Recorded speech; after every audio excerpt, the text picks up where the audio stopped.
외향적인 성격일수록 사회적으로 성공할 확률이 높다는 이야기를 하고 있는 거죠. 그렇다면 내향적인 성격은 어떨까요? 불리한 위치에 있을 뿐일까요? 그렇지 않습니다.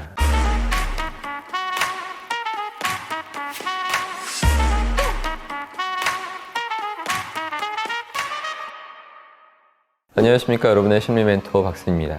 스탠포드 대학에서 25년간 경영학 석사 과정 학생들의 성향을 조사했어요. 그런데 학생 대부분이 외향적인 그런 성향을 갖고 있었던 사람들이었습니다. 또 고등학교 시절에 인기가 많았던 학생은 인기가 없었던 학생들보다 성인이 됐을 때 소득이 많다는 결과도 있었어요. 그런가 하면 술을 좋아하는 사람이 그렇지 않은 사람들보다 소득이 높다는 연구 결과도 있었습니다. 그 밖에 사회적으로 높은 자리에 오른 사람들 그 대다수가 외향적인 성향을 갖고 있었고, 이직이나 업무 성과의 측면에서도 외향적인 사람들이 더 유리하다는 지표들도 있습니다.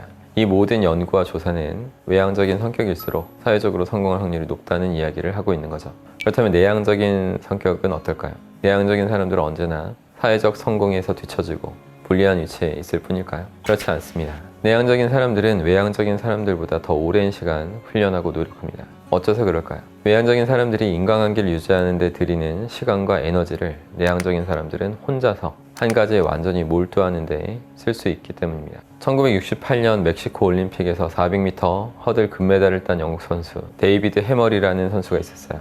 해머리는 직접 다양한 분야에서 두각을 보이고 있는 운동선수를 상대로 성향을 조사했고 매우 흥미로운 사실을 밝혀냈습니다. 바로 정상급 선수 중에 무려 89%에 이르는 선수들이 내향적인 사람이라고 평가했다는 겁니다. 그리고 나머지 11%에 해당하는 선수들은 스스로를 중간 정도의 성향으로 평가합니다. 자신의 분야 하나에만 완전히 몰입해서 최고의 기록을 경신하는 위대한 선수들에게 외향적 성격보다는 내향적 성격이 훨씬 도움이 되었다는 의미가 될 겁니다. 꼭 운동선수들에게만 적용되는 이야기는 아닐 거예요. 어떠한 분야에서 전문가로 거듭나기 위해서는 반드시 제대로 된 전문 지식을 얻는 그런 인고의 과정을 거쳐야만 합니다. 상대적으로 지식을 쌓는 시간보다 인맥을 쌓는 시간에 더 집중한 외향적인 사람들이 더 운이 좋거나 기회를 얻기에도 유리할 수는 있습니다. 하지만 단단하게 자기 내공을 쌓는 데 소홀했던 사람이라면 그냥 운이 좋아서 좋은 자리를 얻었다 하더라도 쉽게 미천이 드러나기 때문에 유지가 안 될 거예요. 그렇기 때문에 내향적인 사람도 충분히 더 성공할 수 있는 역량을 갖추고 있다고 볼 수 있습니다. 오히려 지식과 내공을 쌓는 시간이 선행되고 능력이 갖춰졌을 때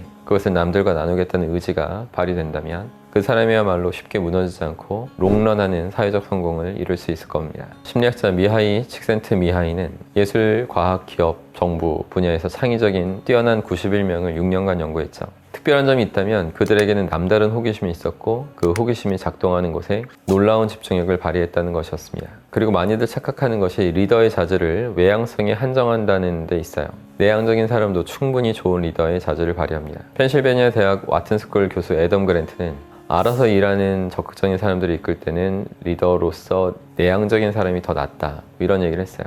내향적인 사람들은 아랫사람의 말에도 묵묵히 귀 기울이고 신중하게 판단합니다. 도움을 줘야 할 때 그리고 가만히 지켜봐야 할 때를 잘 구분하는 능력도 더 낮죠. 이렇게 내향적인 사람들이 사회적으로 성공하기에 적합하고 리더의 자질도 충분히 갖추고 있는데 왜 사람들은 외향적인 성격이 성공에 유리하다고만 생각할까요? 그건 대부분의 사람들이 외향적인 사람들이 성공에 유리하다는 그런 믿음을 너무나 세게 갖고 있기 때문입니다. 이런 집단적인 믿음이 그 통념을 계속해서 강화해 나가고 있는 거죠. 그 결과 거의 모든 사람들이 그런 통념을 당연한 것으로 간주하게 됩니다. 오히려 이런 잘못된 믿음이 내향적인 사람에게 똑똑하지만 리더감은 아니야, 혹은 묵묵히 주어진 일을 잘할 타입이지, 이런 말들로 그런 대단한 가능성을 죽여왔던 것일 수도 있어요. 또 이런 측면도 있습니다.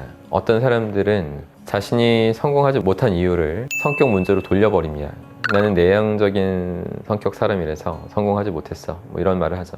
통념에 지배당해서 제대로 노력하지 않은 삶을 변명하고 있는 겁니다. 성공한 사람들의 특성에 대해서 올바른 이해를 새겨놓지 못한 사람들은 이렇게 끝까지 자기 합리화하고 변명만 계속 늘어놓으면서 인생을 이제 마감하게 되죠.